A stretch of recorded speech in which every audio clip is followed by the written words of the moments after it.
Bien avant qu'il ne devienne un port de guerre, Toulon a été utilisé par les Grecs puis les Romains qui en avaient fait le point de relâche de leurs navires de commerce. À la fin de l'Empire romain, la ville connaît une longue période d'invasion mauresque et sarrasine. Pour y mettre un terme, il faudra encore plus que les fortifications en pierre sèche construites tout autour de la rade. C'est pourquoi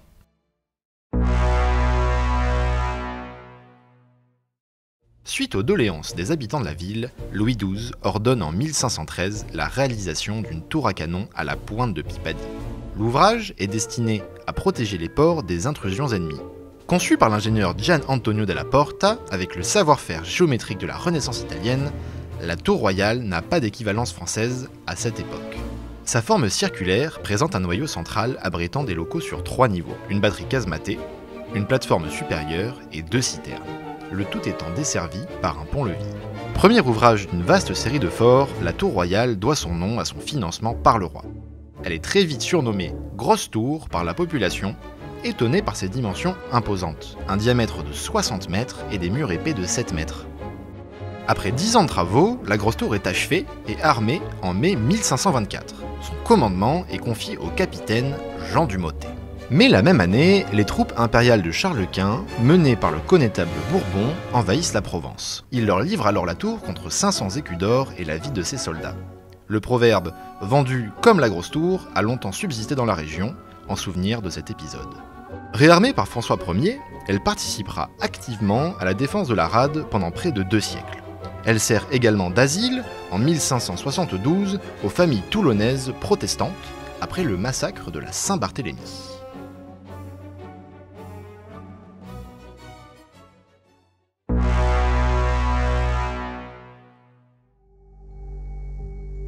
Dans la seconde moitié du XVIIIe siècle, sa vocation défensive diminue suite à la construction du fort Saint-Louis et du fort La Malgue, plus stratégiques. La Grosse Tour se transforme donc en prison où les conditions de vie sont sordides. Obscurité totale, le corps à moitié immergé dans l'eau croupie, l'espérance de vie n'y est que de quelques mois.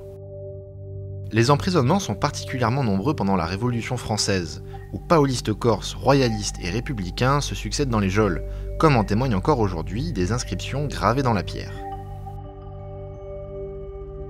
Au cours du Premier Empire, la forteresse sert à enfermer des prisonniers anglais, dont la détention était moins rude, puisqu'ils avaient le droit de se promener librement et de se restaurer chez des familles toulonnaises. Il en sera de même jusqu'au début du XXe siècle, l'armée l'utilisant alors comme local disciplinaire.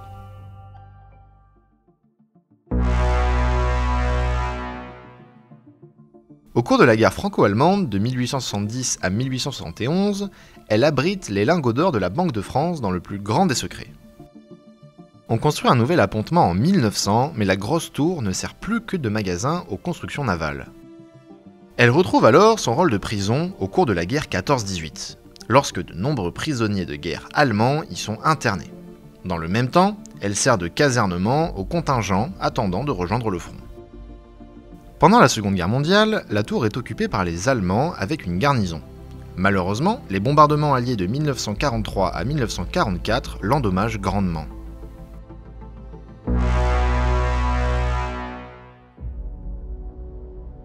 La Grosse Tour est classée monument historique le 11 avril 1947. Et même si chapelle, caserne et salle des malades ont disparu, les casemates, galeries circulaires, citernes, embrasures à canon et parados font de la Grosse Tour un des exemples majeurs de l'architecture militaire des débuts de l'époque moderne en France.